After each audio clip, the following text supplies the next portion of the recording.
Yamwachiamu akwaba ene memenda fufuro Adom TV sune oti enkanso asempa 94.7 FM ene November bosom ne de toso edu no meda aseso afidie no eda ha memenda bia dɔhwere mienu ena yegie ede Nnawotwe dwumadie yede bra dwumadie yi so ena nsɛm a edi ahim Nnawotwe mu nyina no yeyi ba akomienu a ehu hia pa na fe yede dɔhwere mienu esi hɔ na yebobo ho midin Eddie Chief Jerry Forson, thank you so much for staying with us. Eddie Jumedi, Eddie Free Studios, 355 Fanofa Street, Elko Komlimle and Crime. And I did Jumedi, Yede Ebrewo. Ukwade Chemia, and a mindful to sound for Honorable Ken Ofuriata, Ejina Ghana Mamra, Article 179, Clause 1, which of the 1992 Constitution. So, a copy of Mumra de Fie, Eddie or my budget, and our Kwahumasika, and Honsem, a fair Baberum 2022, no. Wade kwato na sebeda for animu na anapay ya bejibre na fe ye bobo budget no mu ye doso no ankasa but answer na no ma some key highlights of budgeter honorable kanofuriata e de kwato na sebeda for anim 70 ya ebi so anu atede da road tolls on all public roads say ye kan aban no ayi e de afiri ho ukwada no asasemi beto dwa na nwumre no a ena owura kwesi amwakwata ono hwe roads and highways ashare no eso wode kata betu dwa se sada no hamache 12 midnight no ano wayi e de afiri ho adechi a ena speaker of parliament yenye ne saa enti womonsa so nko until sa budget no parliament atena so na wa approve no samra no yenye yimfiri ho ansa ekirei ena kata afro so efiri the PR department of the Roads and Highways Ministry. By so assembly beto dwa no na basabasa yo bi koso na driver fo bi so muntua menti kra no ebi mu kra prepare na properties bi so yesai no enti sana de no akwa but enai ye be consult the Tolls Act 1973 ni akotie nia emra no eka highlighted tosumienu ye be kaya answer na budget ne ba beto kra no na 50% benchmark value na ban no aboni trumupo say obeyi e de afiri ho well good aginafa AGI susu ginafa and Ministry of Trade and Industry susu agina fifni aban ni de osayoyo 50% discount no we yi e de afiri ho that's another highlight ne atosumienu momo ana mobile money transaction ye ka say ye de to abeto so enye no nko electronic banking transaction bia no a obeye no 1.75% and ye de atoso well because already you said telcos be on charge 1% credit that and we have become we and command at saying that's another highlight. Now there's been the passage of the tax exemption bill and also so was another key highlight and I pay you to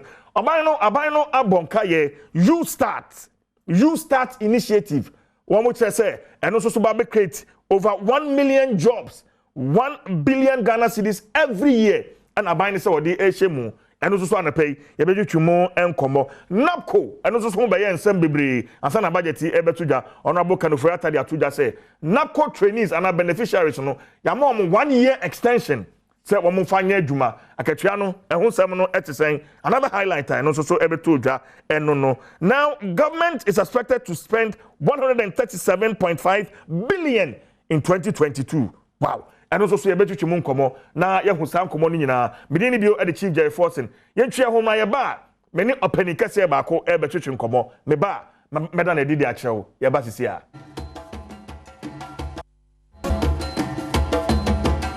akwa bio Adom TV so eni oti enkanso asempa 94.7 FM channel so say dwumadie live on Facebook enti utie radio na unya akwanya say obehwe TV so a utimi ko Facebook la fei Adom TV on Facebook and asempa 94.7 FM and so Facebook for comment to ho ebejebre na fei ya kenkan e de ama e de WhatsApp line so ebeto TV no so na so the WhatsApp messages e de ebejebre na fei ya kenkan ni na e de ama Honorable Eric Opoku, a member of parliament, Sunafo South.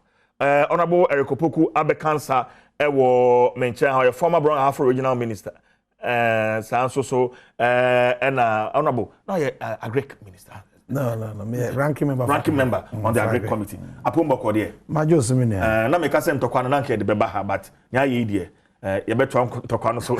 Ewo echire ho ibi aboko conference boko ye de nyame ase dia eda budget ne so eye agenkwa budget okay agenkwa budget sana Jew on the minority sana mu no edi agenkwa no eye obi a ade bi wuo na ebe save no and we din na omre to budget na nyame anim no kure ni ba bia na Ghana aduru no na nka ewu kura we ho hwe enyi na budget se aban no timi de ye adwuma nyakwan pass sa budget we ya eye ye ka ye de wa amanone ne hunsi ho nsensem no de ebe gye nkakra ne wa ho kire pa de ebe ba o man mu sisu bio ye ka ye de no amanone no yes ho no sa fa no mu de ye ho beto ye kakra ne mum o man mana de aho kire kese pa ne be ba yen so o kire mu sen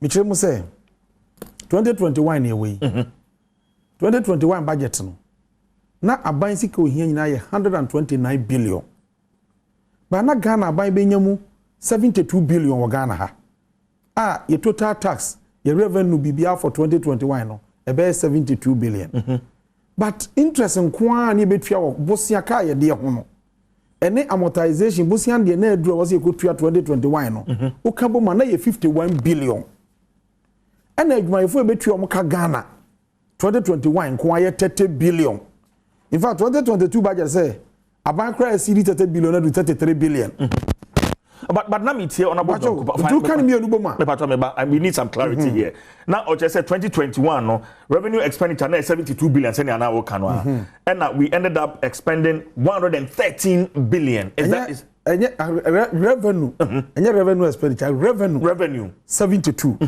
so what you say and your total expenditure okay because budget no which o revenue na wa kire expenditure revenue is kadodo amenya said ye medi no expenditure yes it revenue column no your revenue a Ghana between generate your taxes your gold your cocoa everything a Ghana beton bia no ye sika ye benya ye ka bomu including grants a ye de becha yen ye ka bomu no na ye benya 72 billion and I use here 129 billion it is the abayan so obekwa akobo bosia abesoso and san with me 129 billion but yeah 72 billion na yebenya no Ghana no yadwefo akatua wo mu 30 billion bosia ya bon dada ehunsi ho ene de aso ayekotua ye 51 billion and ye jeje ye tax eton Ghana ne ma nyina awia na yenya 72 but two items adwefo akatua ene bosia hunsi ho nko a eje 80 billion so ye bo bosia so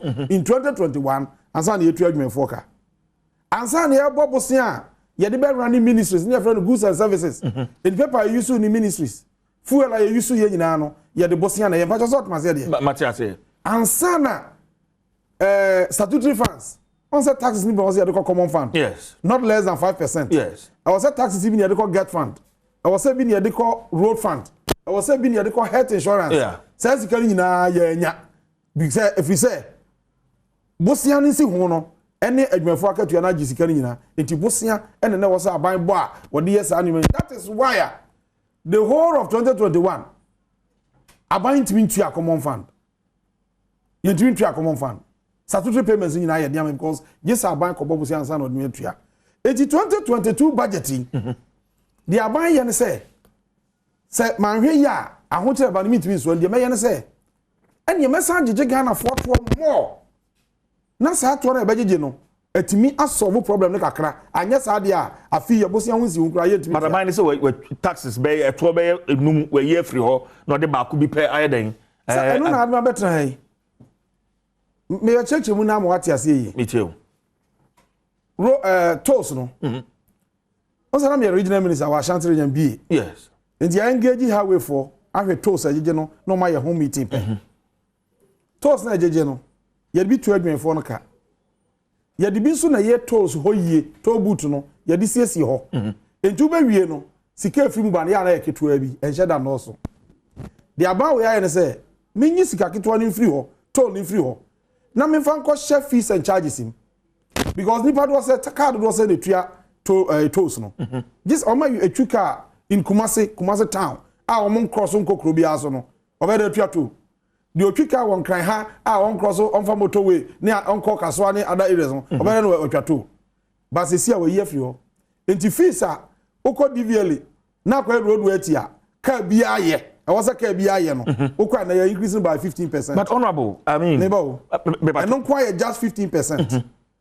But what was it? Me too. So we try income tax or car no one. Ebeko by 15%.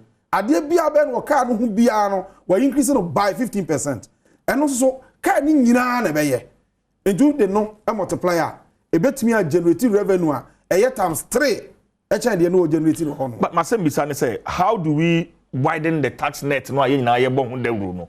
Because annually net revenue aye free toll booth ho 78 million Ghana cedis. Yeah. But with the abolition of the toll booth and the introduction of e-levy, no, government tells us say you between about 6.9 billion. 7 billion. 7 billion. I mean, yeah, you live in Kwa, you fees and charges. Maybe you levy so. My point is, say 70, just a meager 78 million Ghana cedis. With all the traffic and the production hours I wasting of toll to haul and petrol I share on the idea now you be BM na bet me my 7 billion wa. Doesn't it make sense? You see, problem pa na wo dey ba ni. Tax. Oman bia yebu bia ye je tax nkakra na ye dey. Yes. Ye je tax na ye dey ayam puntudwuma na omanfo na ye dey enya ho mfaso.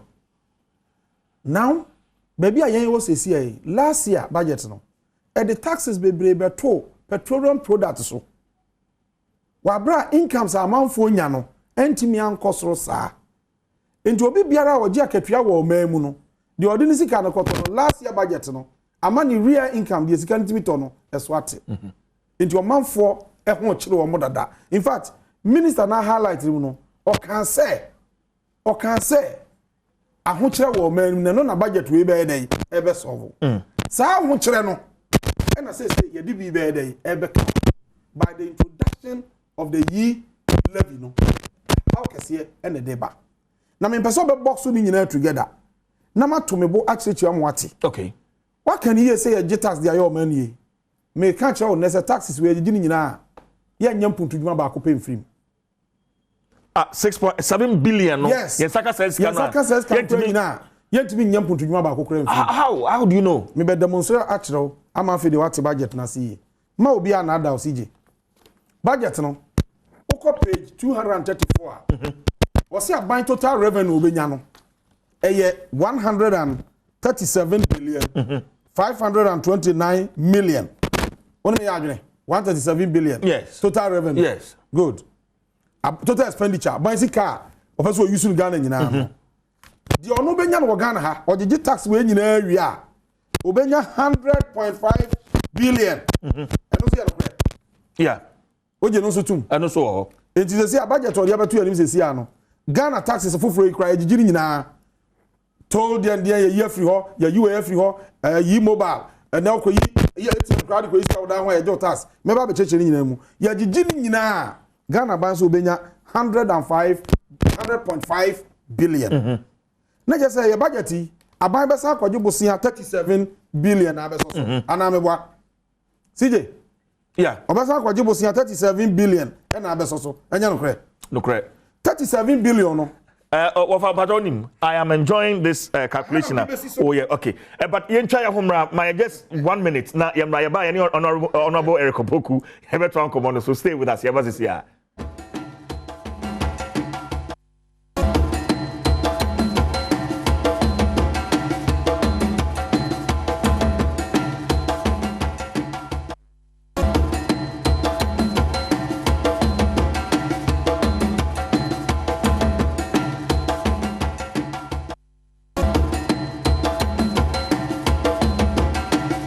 Mr. Speaker, COVID-19 contributed to the acceleration of the digitalization of Africa.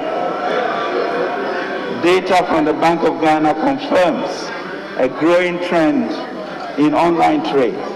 The data showed that between February 2020 and February 2021 alone, Ghana saw an increase of over 120% in the value of digital transactions compared to 44% for the period February 2019 to February 2020.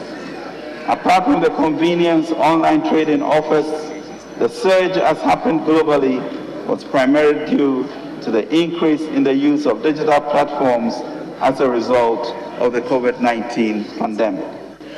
Total value of transactions for 2020 was estimated to be over 500 billion Ghana cedis compared to 78 billion cedis in 2016, just 5 years ago.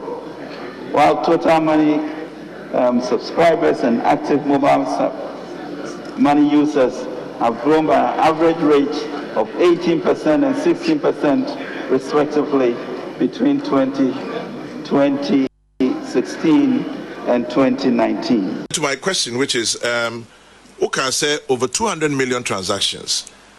Are we taxing mobile money because we have mobile money at Tuska? Yeah. No government revenue bill. No, the point is that you are not taxing mobile money, and it is, for me, my view and that we should not tax mobile money, because mobile money transactions, a lot of the people who are using these transactions are very poor people. You know, someone will get sent 5 CDs on mobile money. Why would you want to tax that? To my question, which is, who can say over 200 million transactions? Are we taxing mobile money because we have mobile money at Tuska? Yeah. No government revenue bill. No, the point is that you are not taxing mobile money, and it is, for me, my view and that we should not tax mobile money, because mobile money transactions, a lot of the people who are using these transactions are very poor people. You know, someone will get sent 5 CDs on mobile money. Why would you want to tax that? To my question, which is, who can say over 200 million transactions? Okay. Yamo akwaba bi oyada se waka ye ho abepem sabri egusu aye twedwen komo Honorable Eric Opoku, Member of Parliament Esunafo South ofa akwaba bi o sene be ya atiefo ewremfiri be bia yedru yansa na ye ko break no yen chance free calculation na o chance se okay sige yeah em say me brenu so enti na mambre na atiefo ntinse mi ase Matias yenko aban se sika 2022 odi be ya adwuma nyina ye 137 billion 529 million Says sika we emu 100.5 billion and obenya na Ghana ha the aka no baka kwaje bosia 37 billion yes o akwaje no bosia and de abesoso na the ode be ye mpuntudwuma de friend capital expenditure 16 billion 16 billion 11% of the total budget and ode be ye mpuntudwuma yes 89% e be recurrent afetie nie 100.5 billion na Ghana benya no ya je tax ni nyina bi benya 100.5 billion no tie niam amiensa pe e be diska we ya aban nya sidi kura fa nya mpuntuma bia den one o say bosia ho nsi ho interest enko a obetua na fi no eno nko a no eye 37 billion 37.4 billion check records no HSR interest nko a and I say obenya no page man fa budget no ma page 234 no budget no okay page 234 so interest payment nko a 37.4 billion and amortization bosia aso say you kotua e 7.9 billion into ba no 8 billion so wo ka boma interest and amortization be ma 45 billion afei adwumayfo abetu omo ka fi 2022 abayadwumafo aban so betu omoka 35.8 billion 35.8 etu betu 36 billion afei statutory funds get fund road fund amra hye ye get tax na ye ntuatua no aban so no nko abekọ so yen 26.8 billion so kan niam miensa we boma eno nko age se Ghana nya 108 billion. Just these 3 items, 108 billion. Yes, you be generating 100.5. Enti hakra no. Sa ni ma miensa we kra no. Ghana here over 7 billion. Ansa na yetumi aye sa ni ma miensa we. Ti je kwaje bosia besoso. Ansa na yetumi atuazi ho, yatua adwemfo ka You 7 billion. Additional 7 billion. Okay, total revenue. And we are getting 7 billion from the 7 billion is inclusive. I can 100.5 total revenue for 2022 no. I feel now 2022 no. What's your taxes? You know my beton. You be 100.5 billion, including say you levy na my 7 billion no.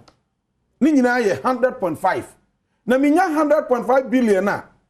Mean see who ametua nko ye 46 billion. See who ye 45 billion. Admanfo akatua 36 billion. Statutory funds, the emrase mintua, get fund, common fund, road fund, health insurance, 27 billion. Mekaboma, 108 billion.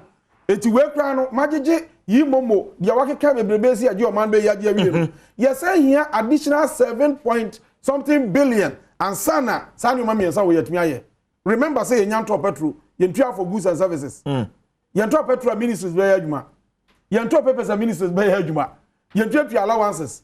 And also budget na estimate say no kwa 9 billion. Remember say your arrears, contractors are yentua omoka. Budget na project 1.9 billion. Yakofane and san your year-mark funds, minerals, income investment fund, your way or this year student trust loan, and also your sky you got Ninian coin. And Sassy Carinano, yes, I buy Bosnia 37 billion a year quadreno. Yeah, the fuck, yes, Edma. Okay, honorable, what does this mean to the ordinary Ghanaian? Say Ghana for your tenants, billions. Yeah, what does it mean? The ordinary Ghanaian say Ghana buying Yaji Bosnia. Yamfa Bosnia na nye investment. Ye dia ye consumption. Ene ne edu bre wo se ye tua. Egotua. Ye tua ho si ho. Ene ye nya sika ni tua. Efisa ye invest wo ajapade bia mu a ede ho sika no be dey ebeba. Enti aban option wa na say me de Ghana for di na je ye. Ene me fa tax toto Ghana for kwan bia me fa so me nya sika kotua bia. That is what government is doing. So then my question will be say kasa ye widen tax net no.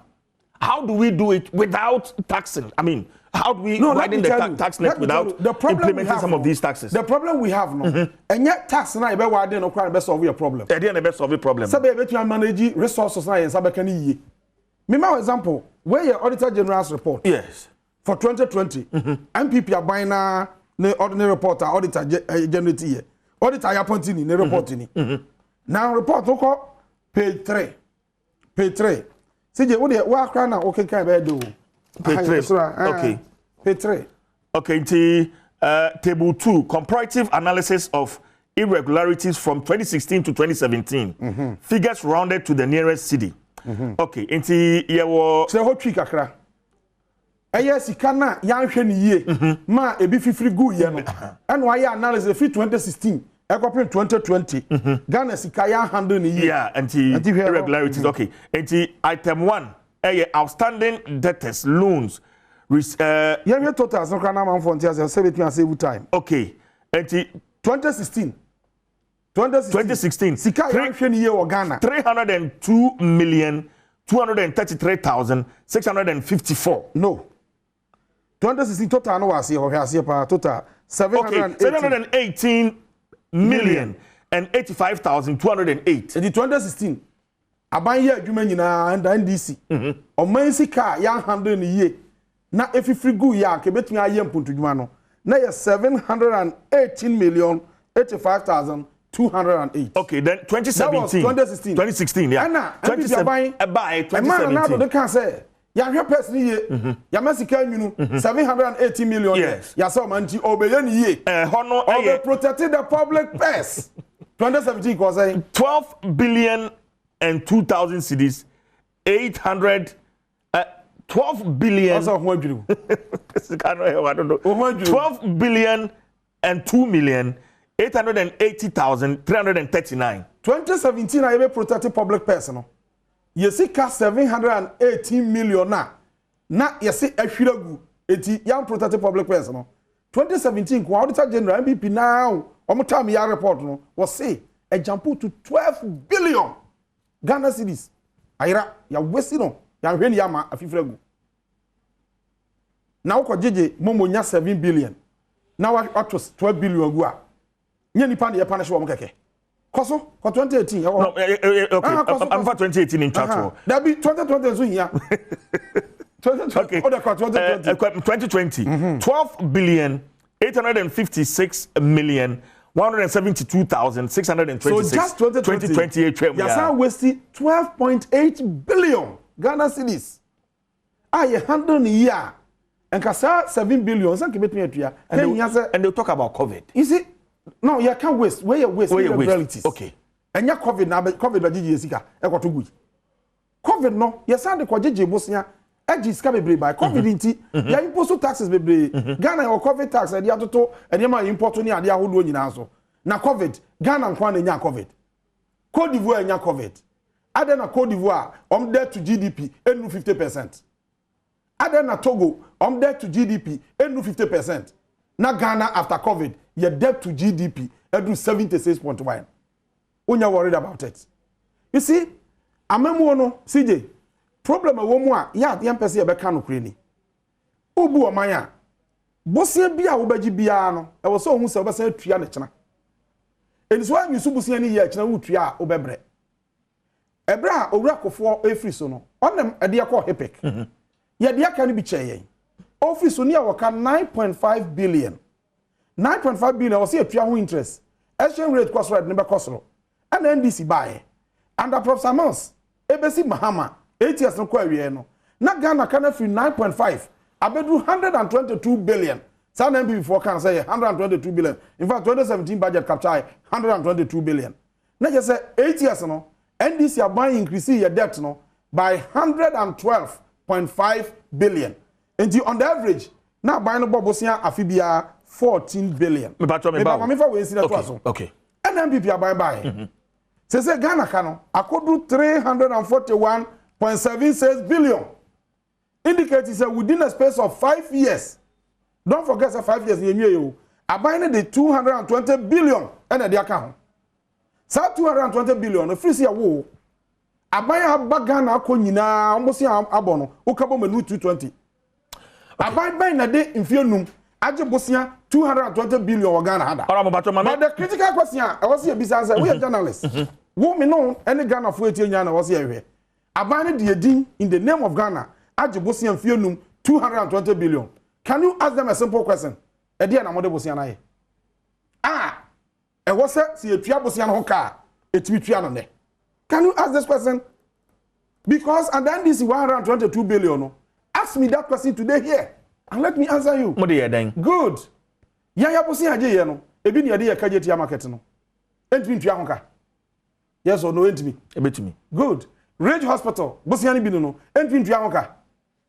Isi je wunya no ma de je de. Ebetua na entimi tua. Metie o. Ebetua tua na entimi tua. Hwe Legon Hospital no. Medical center na ho no. Entimi tua ho ka. Si je entimi.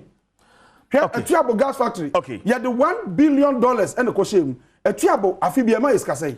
So Ghanaian na ote cross ote baby na adwuma no. Ehiase ya the tax e koma na nsa na etua sa aka no. But so 220 billion no. Me say bisa won say e de na yeye. Okay, yani honorable Eric Opoku na twetwe nkomo owura Richard Asante Yeboa of the MPP enso so abeka yensa ewo Zoom no so a ono so yebeko Robarofa che we mu man revenue forecast from the budget no. I say total revenue and grant is projected as at 89.1 billion Ghana cedis, which is 17.9% of GDP for 2022 and represents a nominal growth of 23% over the projected outturn for 2021 and is expected to increase to 100.6 billion, which is 17.9% of GDP. How do you explain this? Okay, total tax revenue and a total revenue. Total tax revenue project is realistic. Total tax no enya realistic. Last year uko budget na budget just say as of September 2021 no your total tax revenue is 37 billion. 37 billion can last quarter. And now buying project say at the end of the year no or expect 55 billion. In this year 55 billion. 2021 your taxes now 55 billion. Now this year also they call 89 billion and now 80 billion. Sa 25 billion no ehi na akọ free nya Ghana fo ya na ekọ je free omo From last year, ABC this year, your incomes are increasing now. Your incomes are increasing.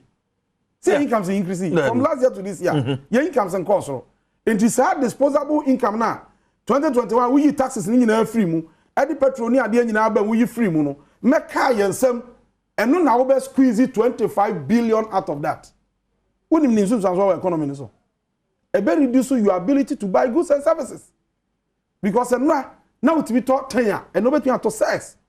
And that is a loss. Okay. Your real income will fall. The quality of life, a better form, until the ordinary Ghanaian will continue to suffer. Okay. Now, I buy be anywhere. What's me tax in tea? Mayor tax, Nipa no better no crown. I want you no. I buy be anyas idea no. Yeah, policies is about your best save in Nipa so. But this is where we are because ya bora, ya find yam put juma, ya reckless. Until a Canadian, ya nyasika ni ntria. Exactly dia, ya nyiri Nipa ni ntria. Okay, Mami say ora Richard Asante Aboa aba Zoom no so anafei yanhwe. Okay, good. Enti my yanhwe Richard Oteminka. Hello Richard. Okay. Good. I'm so asungu nkomo amene ora Erikopoku, honorable Erikopoku we're raising lots of issues but key amongst them are person mebisa we bought 220 billion BCMBA and no for 5 years.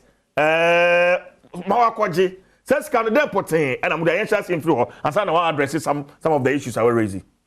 That's the and it's a commodity analysis. I think there's a challenge with the connection with nominal producers we're trying to sort it out. And the Brewa Manchi. Now also ya podisika ya only 220 billion. 220 billion. Yes. Loan. But that's not possible. Honorable Erikopoku. Number one. Oh, Maninche was in the Maninche. Honorable or a member of parliament. Sikabia buying the call. So, Kwaji, a Bushia, a free Manonibiano, or the call parliament, and my parliament in approval. Maybe a chairman, and then a question or Ramama, a den is coming and not members of parliament. So, or can I say parliament, one or more approval? Maybe say, Sasikana or no Kawasan, and more MP for bar parliament, so more Babadi says to Casano.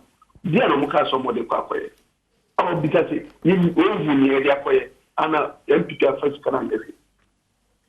Maybe say your best profile and your best portfolio, accordingly. But there are 3-4 major things. Emma, Abandia, and National Mandia, the Sika, Sem, and the best Bussian Wabono, economy. No more really kind.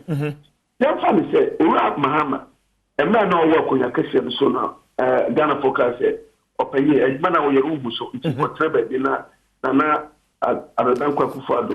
It's a see again, the swap on your church and Nafa, Punchoni. And Mapa, a Bragana, and Ghana fan to Papa Frano. Oh, Mamma, or what Babusia Bimu, I never be quite a bit more, or what Katika to sort for the project. But you're disbursement. The Mamma is for Yanosono. So now a total debt profile in a 120 billion.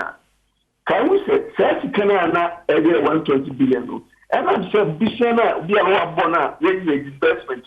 And so, on one go ahead, because of some person, and I'm paying the politics, I cannot say legacy projects. And I said, China, communication also, men are here, men are here, was not so, to come in already. And but I can release it here, and the cut your best profile. No. Cabosiano, who do you go to the boy, the Buana? And 200 Samuel be a while. And the cat let Bussian, the best profile. Let us do. Say, a miracle for not $2 now 1:1. Now, a Rama with $1 no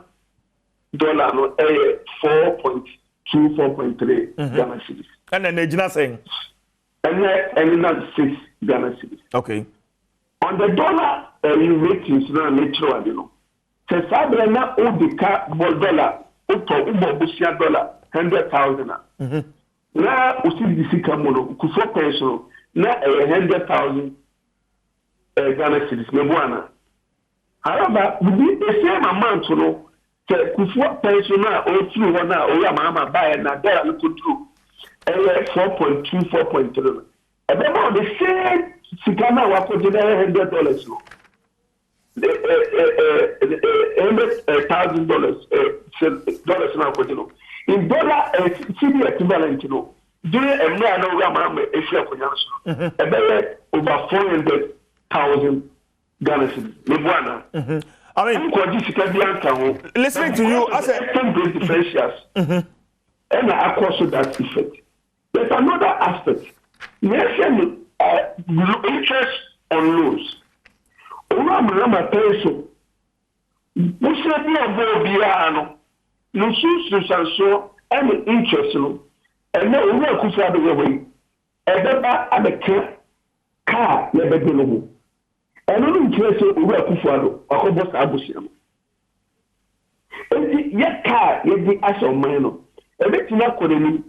And even trainers surely say, I buy a combustible beer, and that's by fair, and even trace I buy some bobusia, and people are buying bobusia, but busia beer buy a bobiano, or the for parliament, million or Tokuni and this for your no more, or more than 2 years. Into I met or Trano, no cassette, Ghana force, or Linia by this career.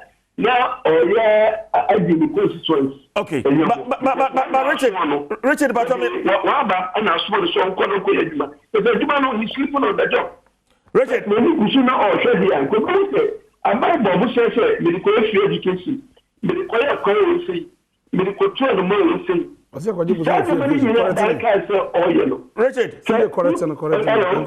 but I have a question for you. One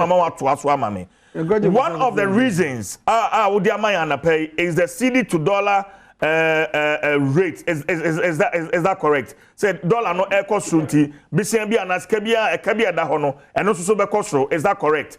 No, correct. Very good. Now, when you promised, say moba dollar no moba china. Now I asked baby at the CC dollar nijina a term 6 cedis. How do you explain that? And who do you blame for the depreciation of the city? Richard.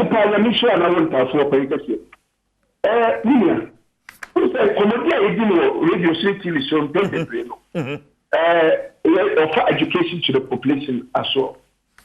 Many countries say NPP are buying the dollar no NCD relationship no. It is a Sobian Maso and Mani Kolenim Katra.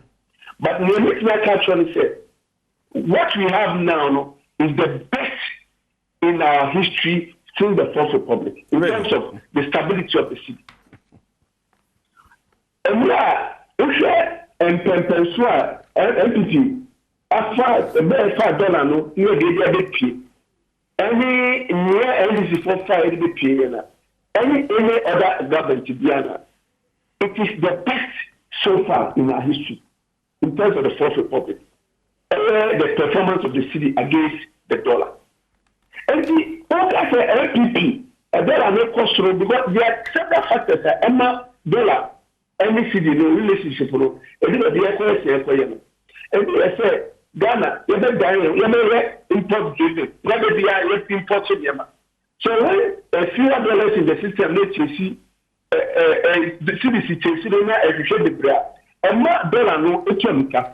And you see the LPP for the measures are bad. One district, one factory, and then they are the mayor. And your money is $50 dollar, and they are called on my food for Sapa.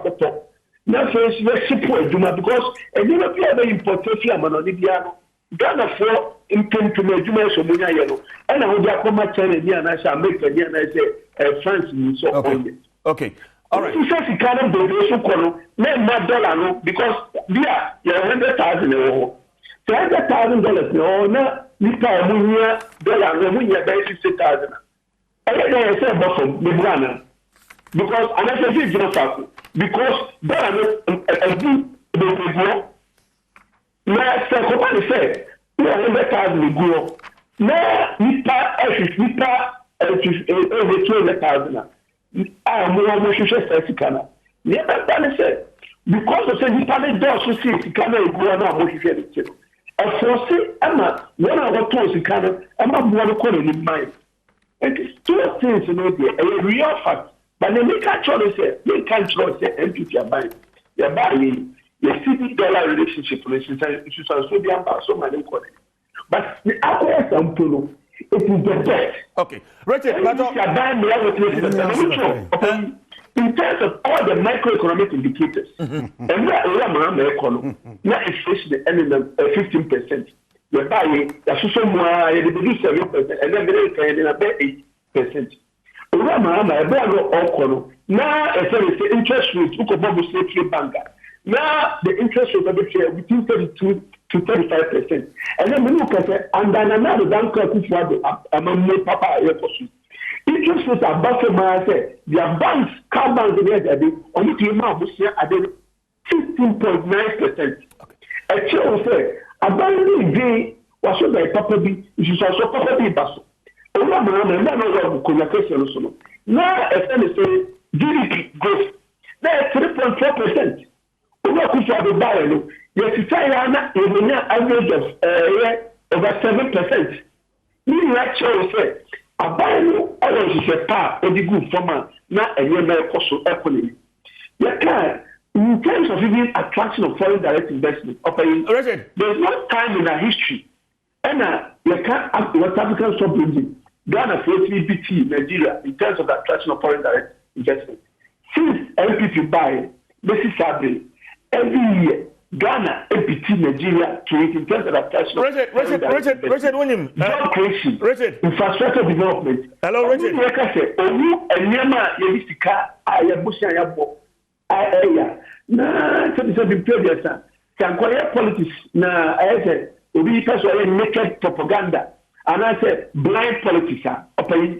Now, you know, you say, in our history, in terms of road construction, there's no government in the history.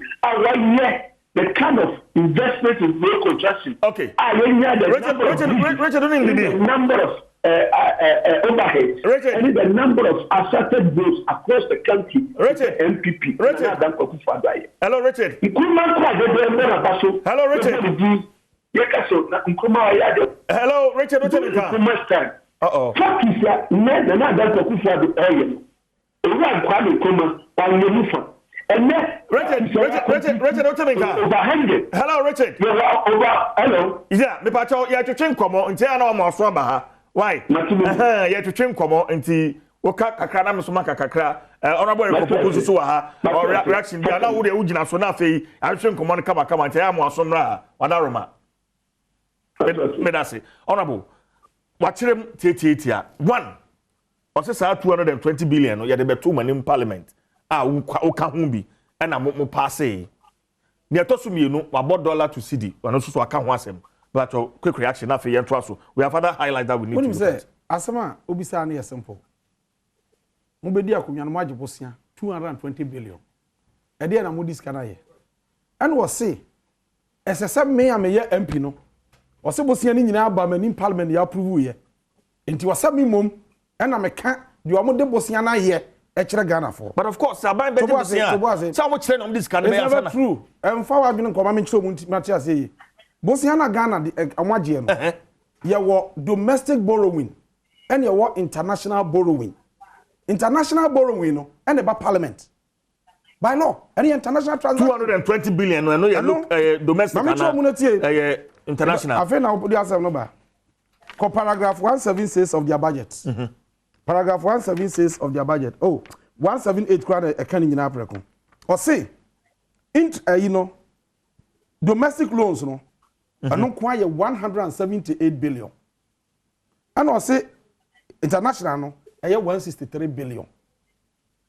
Tieni yo, e ti say what na video so ka say 220 nyina ko parliament mo approve na onim de oya. You see, ya ma o man say bu. Anu nti wanya your mandate e de age bosia. You have the best opportunity. Account to the people of Ghana. There with this Bosiana Oje no eye. Bosian MP parliament approve international no. Edimonu mo kamame. You are in government. Account to the people. Okay. And then number 2. Osa say Bram am free so no on say no salt cutting sa salt cutting loan no na wa je so na yansan kan sika no enti na akufo ado ba ye na yesa be kan bosia no ama ye 220 enya no kre da loan bia NDC abanje yansan ye the contractor ko site no na wa access loan na award contract ebi ni Kumasi project no wa access loan na award contract etua contractor ne ka da bi contractor no on say ye contractor yentua contractor no kasa jiska no koya adwuma no yes ye ma mobilization de mobilize de be ye first can show some to koya under the procurement no Richard baba ho contract bia ni Ghana ye jot point under the procurement law no ye this can man say contract near 10 million koya obi abeka cho bia no ni Ghana mra we don't do that ye ma contract na ye ma contract ye free be mobilization de wo dey mobilize yakosha adwuma na say enti wo ye na release certificate as and when you have a certificate, no, the value of the certificate, no, and this is common knowledge. So how can you say, your contract, your Google Scanner massage contract? We don't do that. So ansana, your cut is sword. I will Kumasi Airport. Sa contract and koya jumano. Na contract and ya award project na diamano. I'm mobilizing so koya jumano. You cannot say sakano. The Bekana na Kufuado. In fact, Nana Kufuado now in his own State of the Nation address, 2017 February, Obama March. Or say Ghana car wabeto. Total debt of this nation was 122 billion. And I say interest payment. You 2016 was 14 billion interest payment and amortization. It was 14 billion. So say now we have 46 billion. Now I can say I mean, what is the logic in this? What is the logic in this argument? You inherited a debt position here. Now we interest payment, any amortization for 2016. Nana do kasa in 2017. Yeah, 2016. All report on 2017 issues was 14 billion. Just 14 billion. And then now, what you could do baby, you have 46 billion. 46 billion. No benya no hini. Asa what you me foka. Etmenya other commitment. Okay, Richard can't city to dollar. The problem exchange rate so grade. Ni kwa so raise. Assuming say yeah mismanage exchange rate. And nothing na yeah debt no. The same exchange rate no. And the yeah debt cost could do 122 billion. Who a good manager? Also manage exchange rate no the best.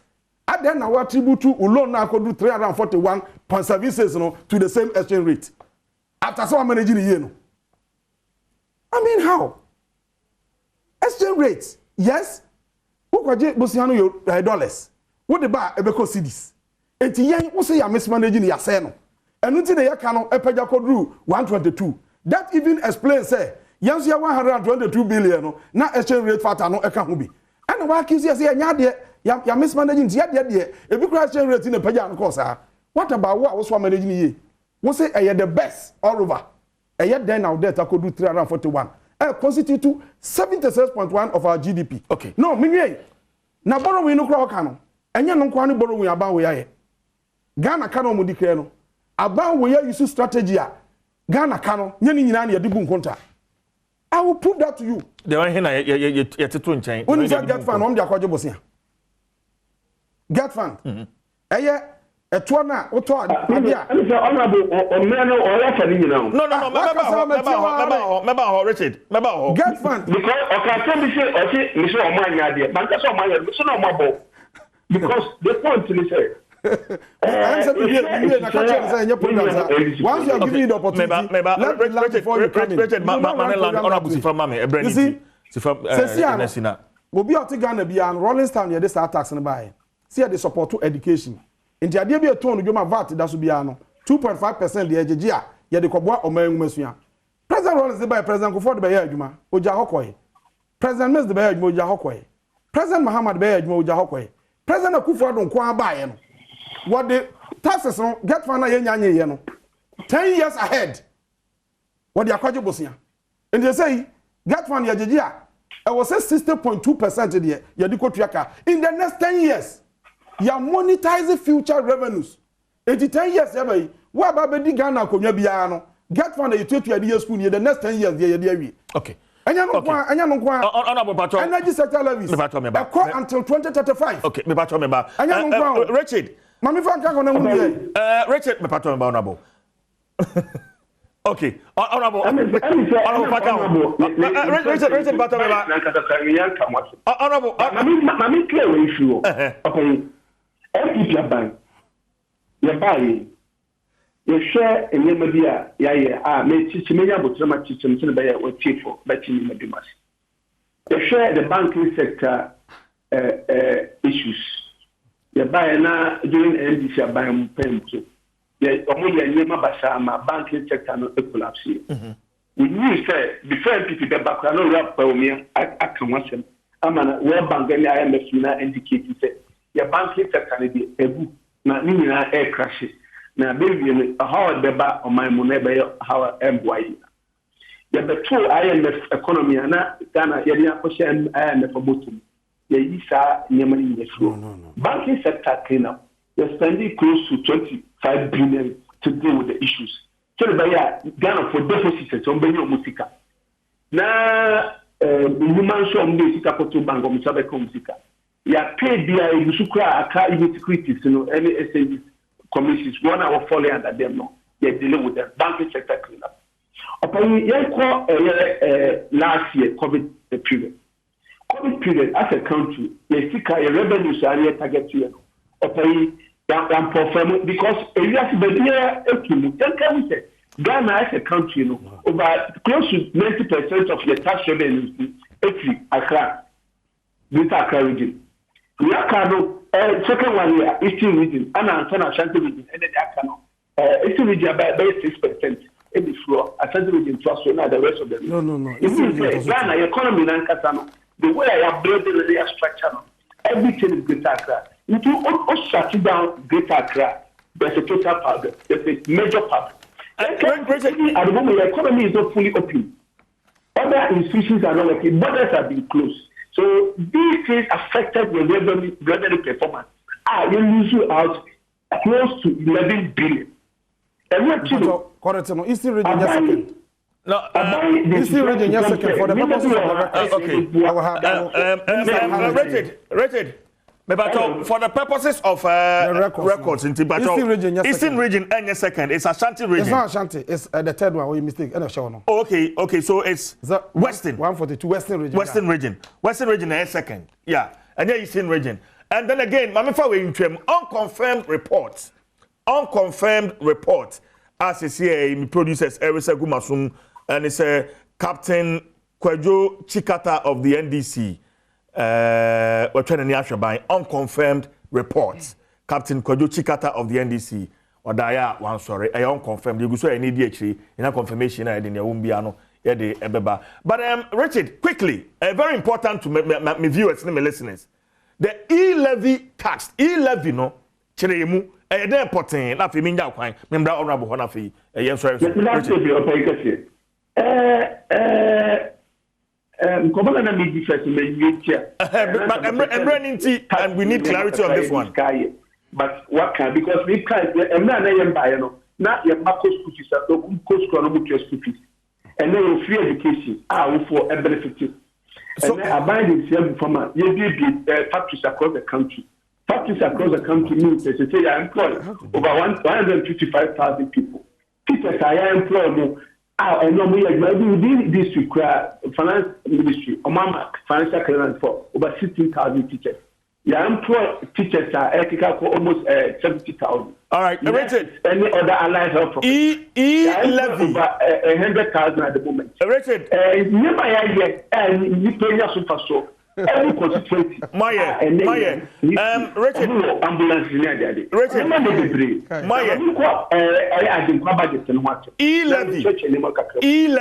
E-levy specifically. E-levy. Simple. Okay. MPP by any Ghana for as some contract. Contract you know say. As I buy no making sure say opportunity in to from na Ghana for you are benefited from on mine na minor 2 component. It is acquire issue sem, ikania sem, school sem, hospital sem. Any nyama that buama on minor 2 component to papa fear. As I buy the benefit. Already you say we share the West African sub-region. All the more tax to GDP ratio no around a very 20%. Europe 40%, 40+%. Ghana, and about 12%. If you are buying, it's actually a typical because we are buying. And she said, never to tell the young person. First one said, a good year was associated with the tribute, no tone, now with the abwa. A bit of any oil. And now I said, we have productivity, we critique. And Nema, na cocoa in Yamane, other Nema be produce to the country by Portugal, by your foreign issue, by their supportive economy. And I say, what by no, over taxes. Now, what city is another couple of Bobusia? Last over the years, I buy and be about Bobusia de Bre, which I did last year. I buy Bobusia in excess of 3 billion because of from the bond market. This time around, we are reducing drastically to 750 million. That's why we are changing the focus of the economy from borrowing to Europe. Even the acquire by fund, this is a present from here, it is already speaker. Now, I say, now, and also you see any electronic means of doing business now. Over to be a be now at the support now or buy a after to my public friend. So by a kind now, I before the 2 standard mono. Do several kinds for any or however I traffic and also canal cooking pusa, which we do every 4 hours and now 3 hours. A client normally 1 hour, that cable. What is 3-4 hours therefore? They are buying, then you start to put in the inflow. They need to move to now, which was giving us about 78 million a year now. Young fat is so in there. You have to be a kind of free mobile. Okay, yeah, research, about 40% of 1 hour mobile was selling above 100 Ghana cedis. They be below 100 Ghana cedis. Yeah, who compares that data no any any other research you say 40% of the population one hour which no power more clear the more about the chance to follow before any come the men the mamo tree like mamo so tell me sense support mo if you look at lead program in other measures they are really but Richard below 100 now what I can you be to be a support to abide board about so I chop probably a home pension. Yes, I said, we check the week at 1.75% of transactions. Support. Other electronic means of business. Richard,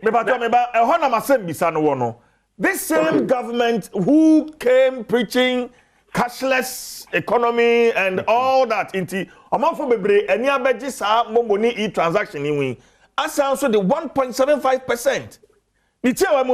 You are discouraging people from using the cashless society because he said, well, 1,000 Ghana cedis for me home. Next time, send it through Momo, Edimobia. Makacha says, Sham Katie and Abeji, and I sham Sek and Abeji, because charger at 1,000 Ghana cedis, no son quano. I mean, is that the way to go? Richard, let me down quite nothing.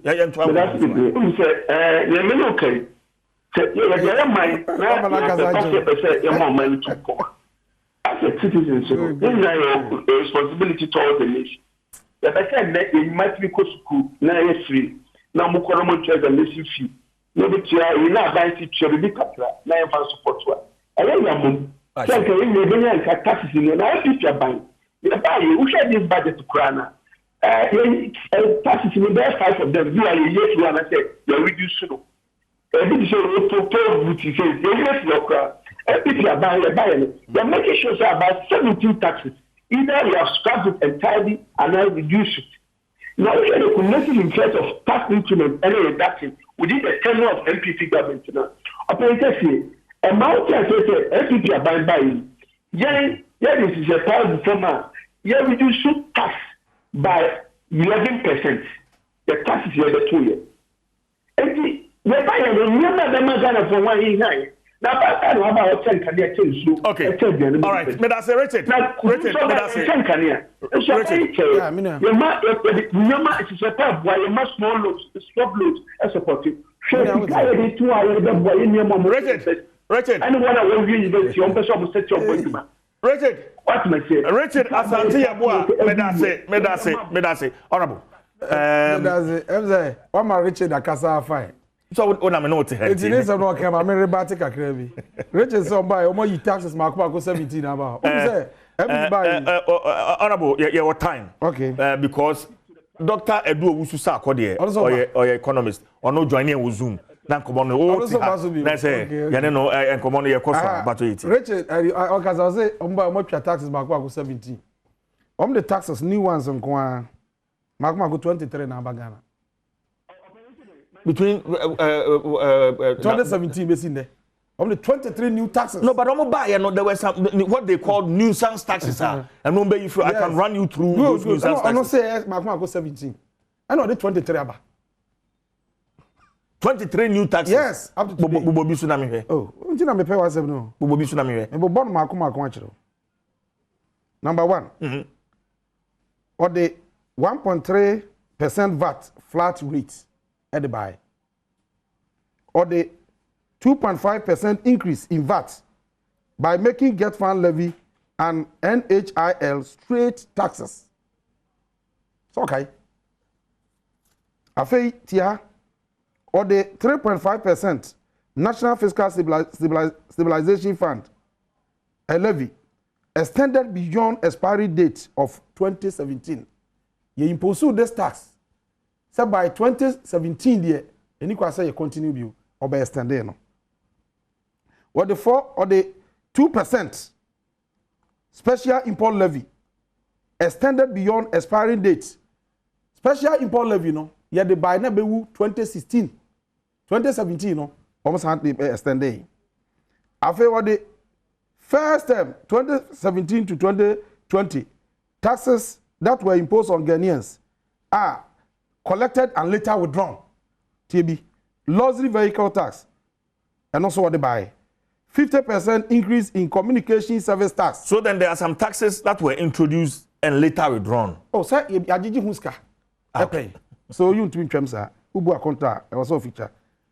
And 2021, so all the tax we buy 1% COVID-19 health recovery levy on the 3% VAT flat rate. It's okay. Last year, 1% what they buy. Ghana you COVID tax, COVID health levy. COVID na a good human other countries are you pushing conform. Ghanaians they just tax in the midst of COVID. I feel what the 1% COVID-19 health recovery levy on the 2.5% national health insurance levy and also the buy. What the 5% financial sector cleanup recovery levy. Financial sector now say Google banks be yabokano. The whole tax buyer banks in 5%. Well, you are aware. I feel what the 20 pesos energy sector recovery levy. 20 pesos, so or there are 2 diesel and petrol, so what the 10 pesos sanitation levy, they are not man for Fred Bola tax, no. So okay, and also they buy. What the 18 pesos energy sector recovery levy on every kilogram of LPG, gas, so the fuel the LPG, and also the tax it also, and no count on the one cost, no. Afe tax a what was handy be a keka 30% increase in energy sector levies. Extra energy sector levies, no, was 30% by count. Sa tax way and I introduced in 2015. See a budget in 5 years. Near the tria energy sector debt in a free hormone. On by on the acquire creative special purpose vehicle. Your friend no extra PLC. Okay. How my raising bonds? They say tax no. You for 5 years to be a triano every year 2035. Okay. And I see a buying the 11 no about Richard Achrim. Are you living on my bus? Yes. And you call 11 no. Good. And Sana tell me who you living no. What the car raising same year or some bono kakrebi. A transfer by you living 30 seconds, but Ebrenity. Or see a buy and I buy you one district, one factory. And my factory who are fed probably I might say manufacturing my baby. Budget nini. Me 2 million much as a empty debate. Me 2 million much see. Oko pay 34. 34. Me pesa one kasa. What do you anywhere? Now if you want the one dance here. Pay 34. Industry sector in here. Fair. 2016. Now you need one district, one factory.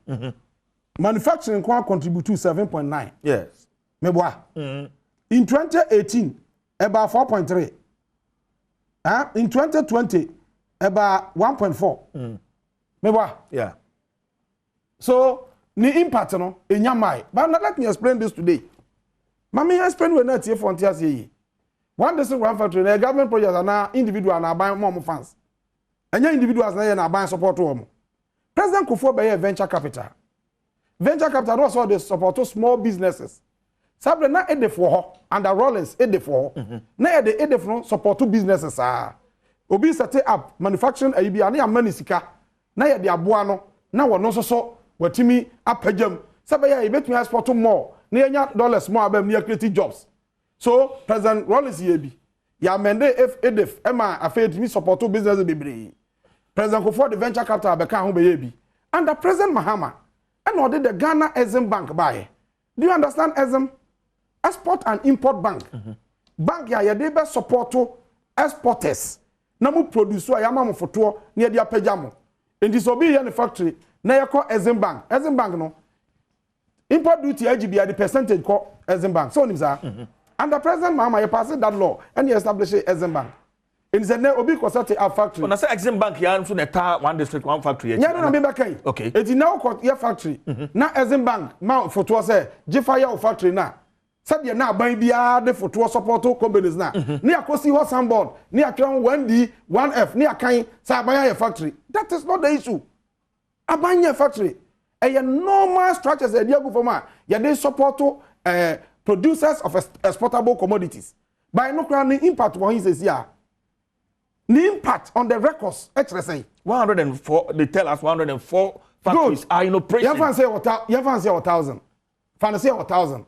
Your purpose idea is about manufacturing idea across. Yes. Now you expand your creative jobs. Over data, abandon the budget ni muna. It is a manufacturing no and pick it up, sir. In fact, 2016, now one district, one factory ni ono. Manufacturing contribution of 7.9 no. Besi na yenyai. Yenyai. Okay.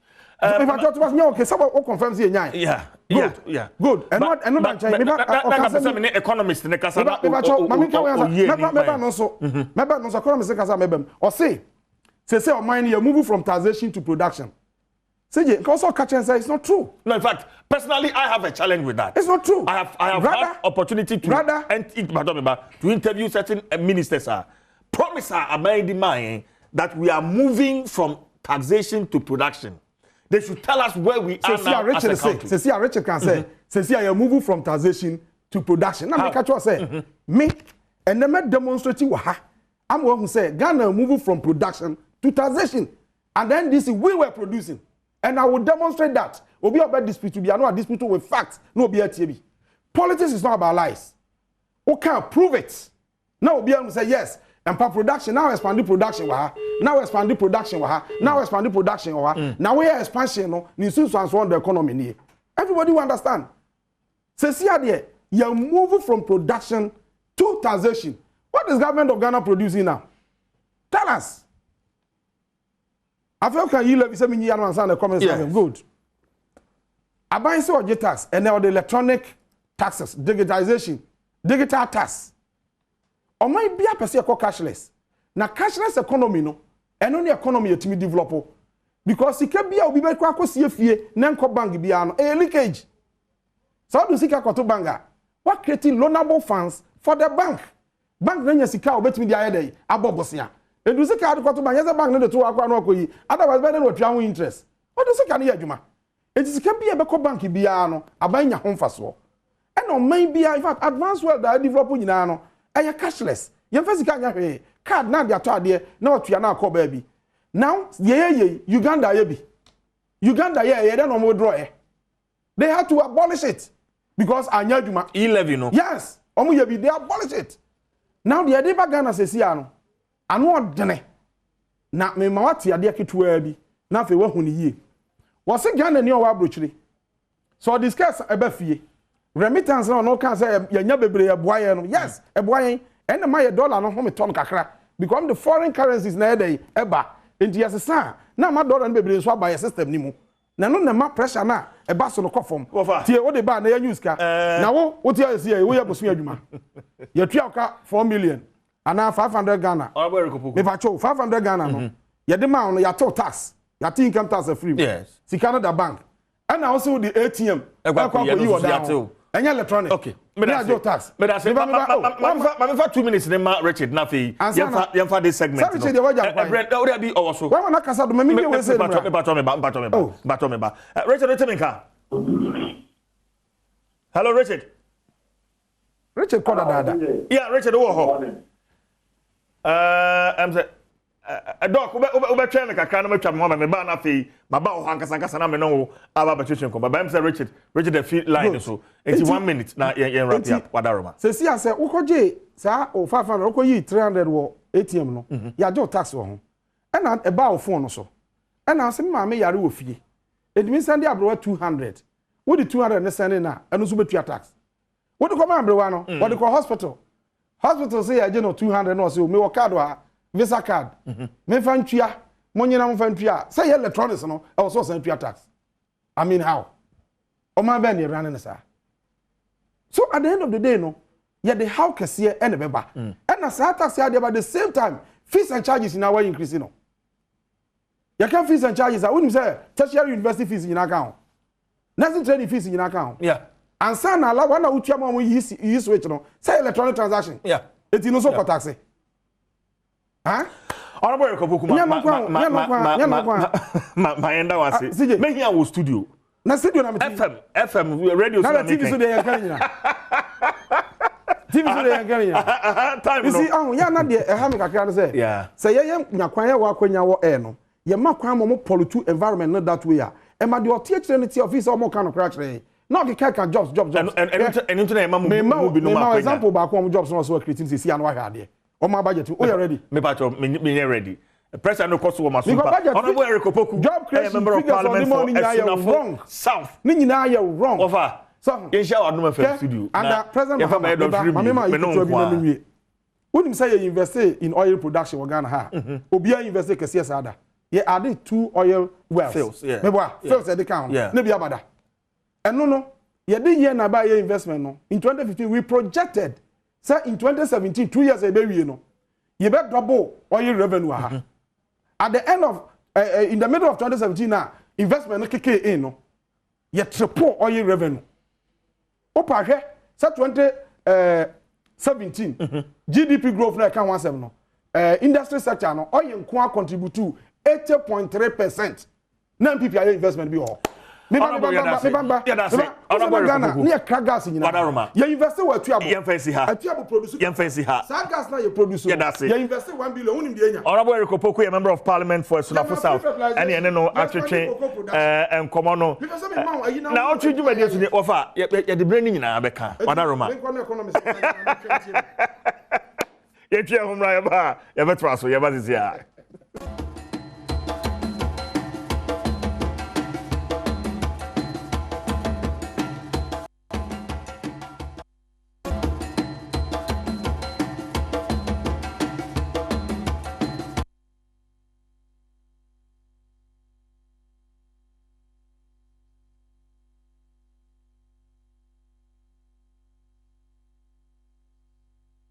Yamakwa baby Adom TV sunie uguso a wo hwe Nnawotwe Yi live on your screens. We are also live on Asempa 94.7 FM. Mama join me on Facebook. Yada masepa me take time nothing. Back in kind messages ni bia. Aba quickly. Emre no ko ma ya me kwa ma no so na fe me ne Dr. Edu Owusu sa akode from Mobile Money Agents Association of Ghana, MAG, Joshua Edmondson. And so ewo ahoma no so ba ma mini kan ma doc akwa ba doc. Otime nka ye mo akwa ba. Look, what for Egypt about? Was the last time I Zoom from Egypt? Me say what for Egypt about now? Hello, Doc. Hello. Hello, Doc. What's your name?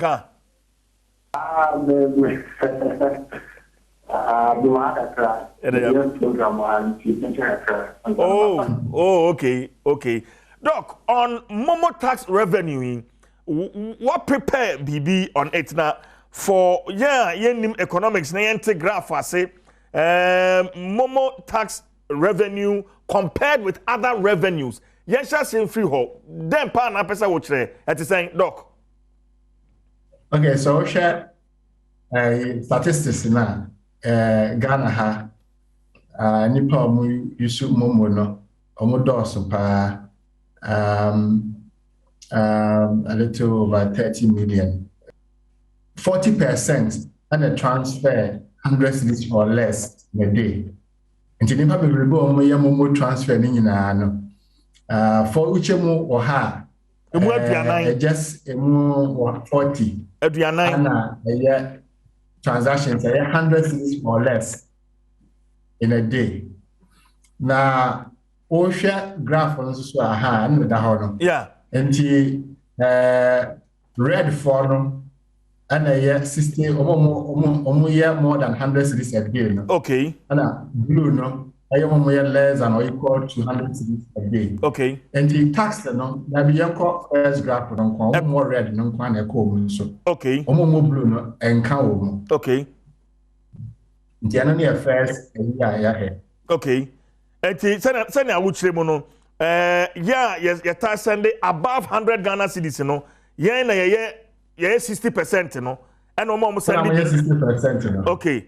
And now omo send below 100 Ghana cedis na 40% per graph. And the Ghana frontier say enye momo transaction ya ana tax na beto so. Okay. Omo blue ni na omo fo mu adi enka wo mu. Okay. Omo da red no so no omo na be ka wo mu. Nti Ghana for can say ma me ne papa no koma ntum ye mo blue ni nyina no aban emfa eto bia ntum so. Okay. Omo red no nko a. Okay, and then you showed something on oil revenue versus momo tax revenue. I don't know the next graph no. And also graph no. Yeah, be 1.75 on the 60% of all transactions now. They are more than 100 cedis a day. No? Sika abana this one no we're taking into consideration omua obe jai kakra no. We see about 24% ebe jai more transaction no. Yeah. And so later omasa abegya so when now yeah. And to we sika abana binya from momo transaction no kwa 6.9 billion Ghana cedis, almost 7 billion. Yes. Almost 7 billion cedis. Now, Sika we na abandon binya next year next no. Only to Sika, only say Ghana you 2 or 2 fago. Yes. Sika inya no oil and gas na next year projection is 6.6 billion. Hey. Wow. And then last time make it say LGBT say omo so muka so mo ntu agudie na omo nko because sika na ebenya fi mo no kwara e more than sika omo betu oil na omo de maye. That is why I'm happy to say MPC air participation in the oil production because we need the oil production. Now memfa analysis we nka ho say Ghana ye behave to say Nigeria and Botswana. Na say natural resource na e do ha no. Ye nyamu 55% to cry. CJ, Ghana betimi enya 33 billion Ghana cedis every year. And here and at 33 billion Ghana cedis no. Kenya says Ghana and here still kwa obosia Ghana mo bosia. Wow. Until can say in terms of dollars in air 1 billion. Sika ebeko mo muti ho no here 2.6 billion dollars. And for so $2.6 billion. Ghana benya just $1 billion. And ye kase yempisa wo ye manyu a na da ho no. Okay. Mumuna ma sika more than the oil no and the money. Doc Bacho say me to say here enti for omo men can say agitate. Say me to say here omo feel say I say buy no the 11 no ebe discourage people from using the cashless system. Say buying air cano. Okay. And no be can say doc. I don't know. I'm out for compare Ghana and other countries say Congo, Malawi, Uganda, Cote d'Ivoire. Omo nyina mo try mo tax na omo an succeed. Now, young lady in Choma succeed. Number one, Kenya. Kenya, they are not a second, they are not first step. Less than 100 shillings on common taxi. Now, Kenya introduced new tax in the year 2012. And they said, doctors and professors will read the document now. They should make reference to the tax. Kenya started 2012. Ghana started 2022. 10 years difference. The volume of transaction at that time, Ghana was in the year 2012. So Ghana attempted so. And at that time, amount for the donor integration or financial inclusion, now say the inclusion now Kenya tax Kenya transaction as a ratio of GDP just about 50 or 60%. Ghana there Momo transaction almost twice the size of our GDP. Last year, GDP 380 billion. Momo transaction 556 billion Ghana cedis. And the Momo transaction more than the size of Ghana's GDP. And the year Kenya they almost started the year 2012. Ghana started 2020, tracing to 20%. We know can say 20%.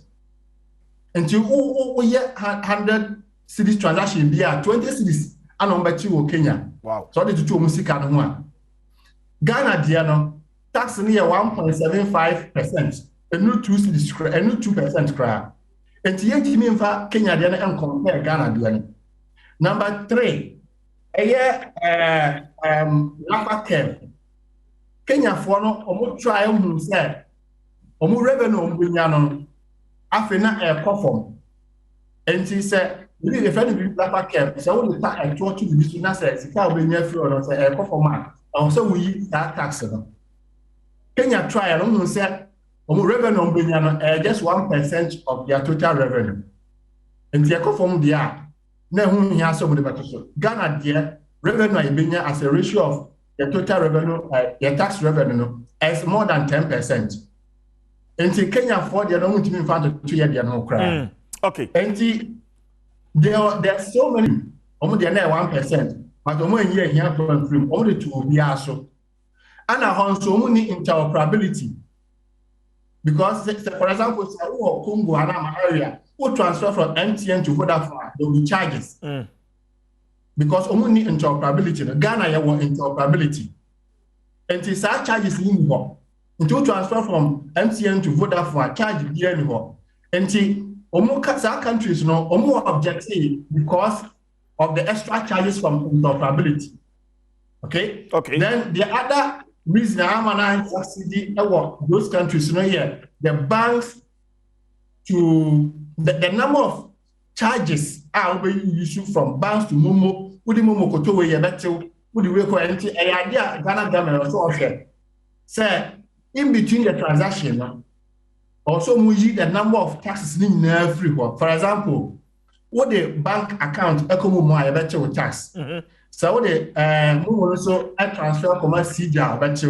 CJ the commerce the regulations neighbor. It will be sir in the regulations you be the details of the linkage, the link taxes in the woman. In between, there are some embedded taxes and the only and the experience from other countries in Ghana, they are totally different. Very different. Okay. Doc Mpacho, Ube Jina Swama me.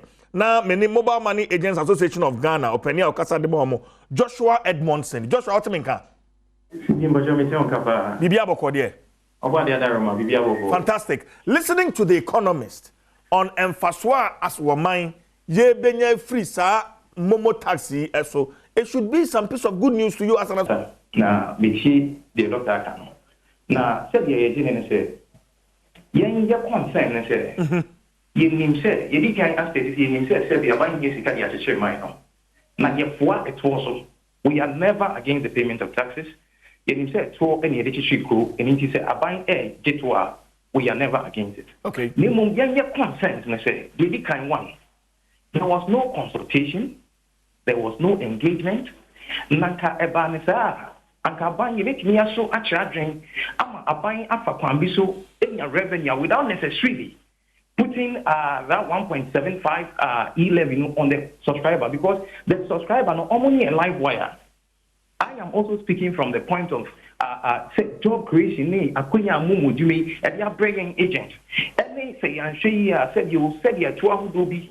Every time Amma said you media, because this is a venture equity about 500 direct and 1 million indirectors. It's very, very, very, very, very important. Emma said you on my Ghana. As I said, I bet you unemployment should be breaking.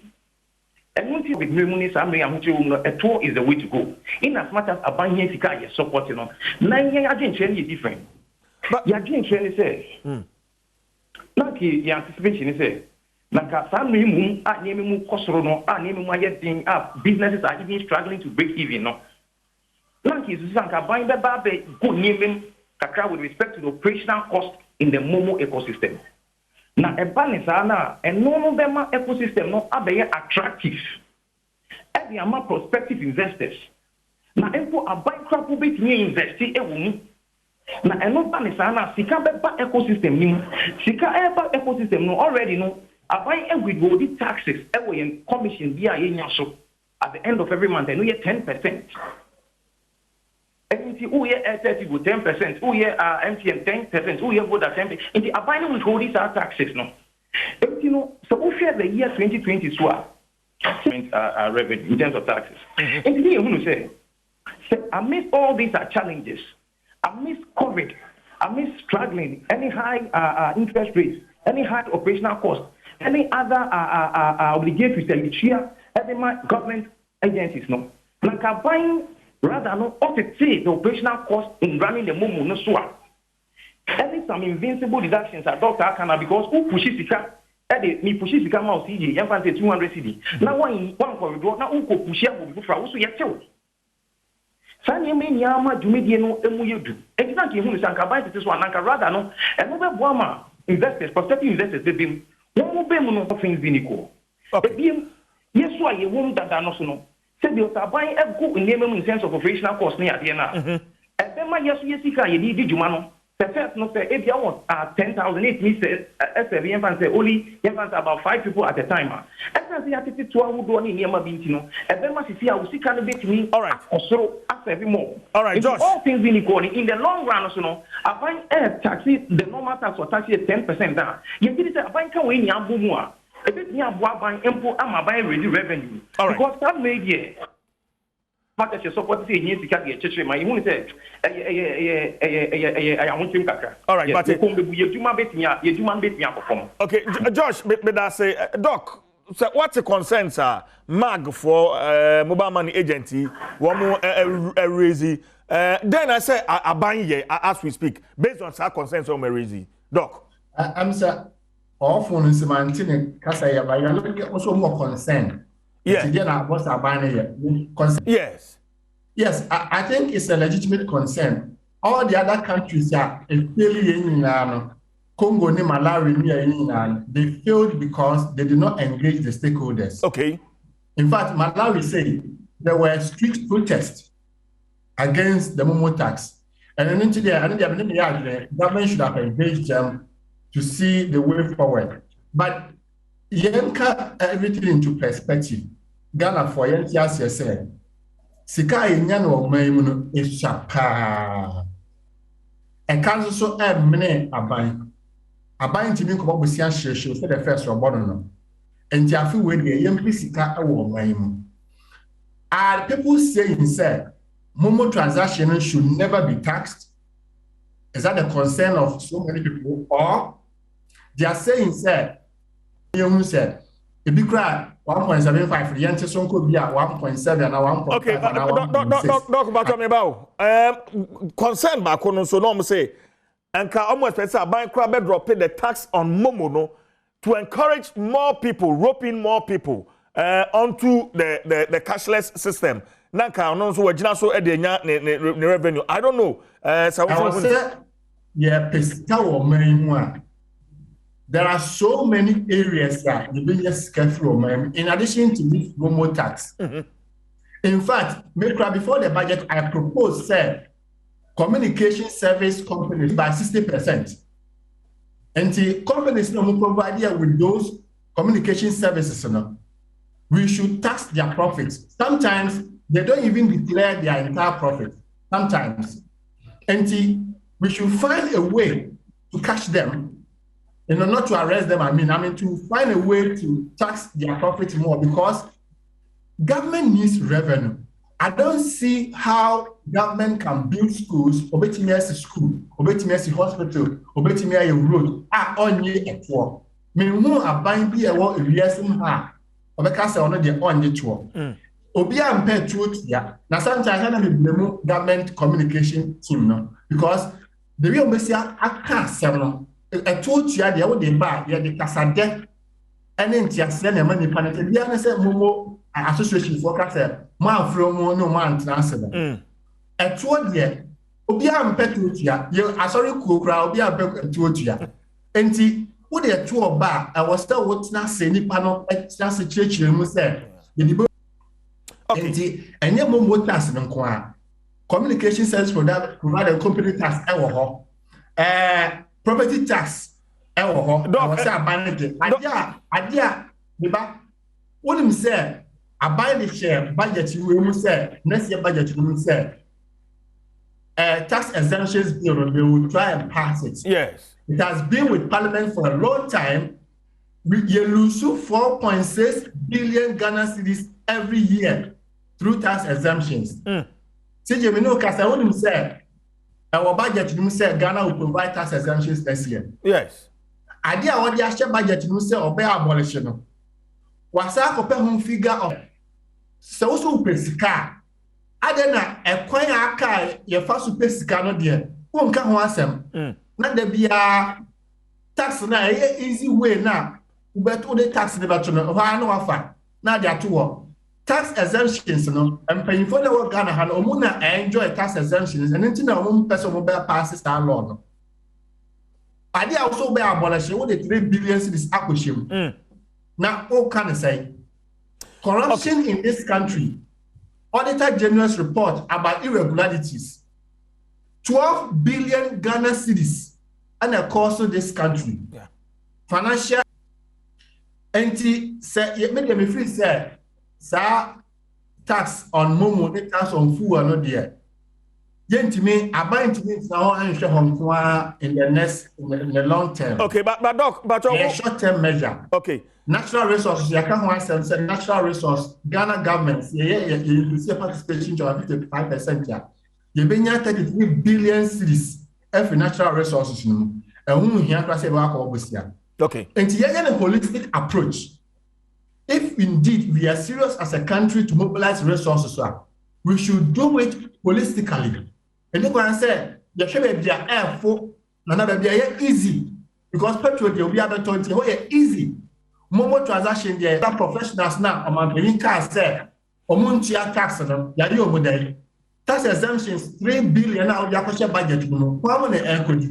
Natural resources there, Yasha for the end of the day. Doc, but there should be a holistic approach. Doc, yes, holistically, but also, and Zoom is you've sat in this studio and mentioned it. Sa Ghana ha, Obianya 500,000 Ghana cedis, at the sea property. And now they are cut property. Ewo bronu bi so. Na ekwan a de kwani fie ho no ne property ho no ekwan ne nye. Nipa kro no ntua property tax bia ntua property rate bia. Na ye bagigi momoto na de ha koye ne kwan no ama no. How do we rope in all these people? Property rate ni ade widening the tax net. How do we go about it? Now for Yembra last slide. No so. Eleta si ye ka revenue na. Medika ka say e wasi ye sika wo mem. Nanso enye mumu kwa ne petrol prices kwa na what dey to so ko pesika. That property tax ya ka ho asemi. If me kwa no dey ameka say sorry pa e wo Ghana sorry. Almost every 100 meters bia wo shia sorry.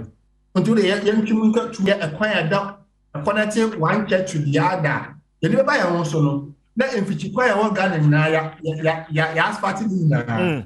Even sorry for no crack again. Obo wa see sorry that can crack and so e kwan na sorry ma e driving through so e dey ko join main road no anyanko a enti sorry for no beti ma e bi see ye ka property tax ya sorry do na property And see, yet to me in tax collection, no moment Dana was in the we can even go to the building and tax it. Yeah. And to me, no, yeah, I didn't say property tax, yummy and number. So what's if you can car, a see, baby. Not a fee, young tax. I don't know. Doc, asphalted. Doctor, I can see him quiet. Yes. Doc, now say, I say, crashing, I told my sorry, them.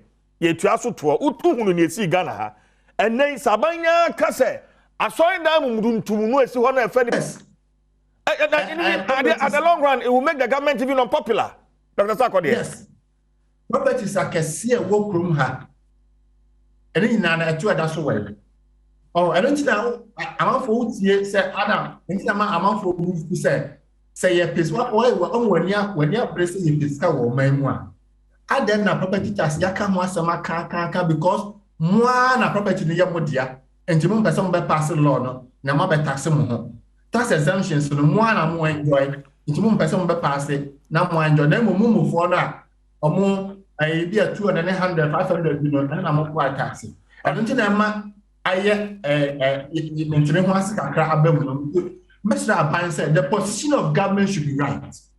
I want to advise that the position of government money shebe bia money ko hemu for no kwa money shebe bia na me kan say na me refi me next graph na ye pay so no yeah honan kaye the last slide the last slide honan ye you made comparison of levies 16.75% share COVID-19 health levy and afi road tolls ahano so chrem kakra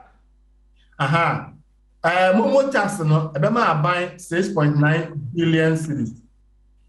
Emo 16.75% of the 6.9 billion no, which will be around 1.1 billion. And on a buy say for the best fixed road no billion no. And on the best side juma no. Now she only said last year mid-year I buy the community health levy by. Yeah. 1% of 6 tax. And also, I buy 1.1 billion cedis. Well, if I do 2 road tolls, you know, road tolls, that's and that from Ketua, you know. Yeah, 0.078.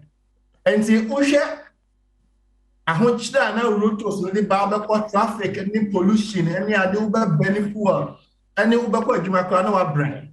Now, I buy 78 million, and then we want to compare. Say, I buy a successful with the Momo tax now. 16% of the Momo tax no, will raise 1.1 billion. Ekoye Juma nanka rotos no ebeye. Enti rotos no it is possible say ombasadi rotos no beba. But it will come in a different form. It will come in electronic way. But it should come at a time road no ya construction no asphalt usi swa and ya hwemu no wadru. Enti say wodu be bi kana say utua roto a enya wodin. No more everything say we find coin education no go to roto. Into the more example, say Tamamoto we roto no year free so. But under PPP arrangement, you know, omo betrem aye ni ye. Omo trem ko be 3 lanes ya, no more ni year. So omo because PPP you know, private person e ka ho. And it is possible so omo de electronic cash in woman no. And it is possible say rotos no be saba. Okay. But in electronic form and on a well constructed road. I don't hear.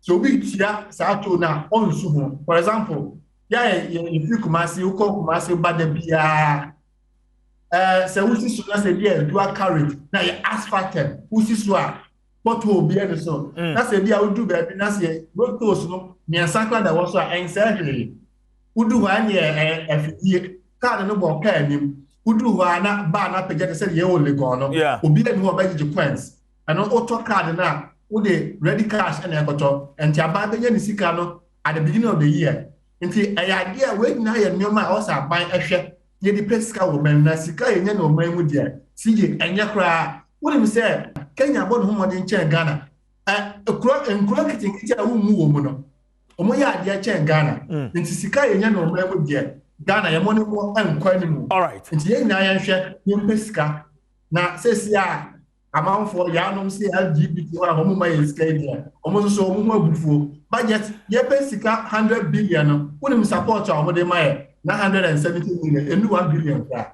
Can you imagine? Dr. Sakode, my enda was na here for NC. I wish you all the best. Chebibi any best so akasebio Dr. Edu Owusu Sakode. And you know atwetwe and komono. Well, a few of your Facebook comments. But Joshua. Hello Josh. You better go see ban. I mean, you better homa a consumer protection agency for actual homa myself no.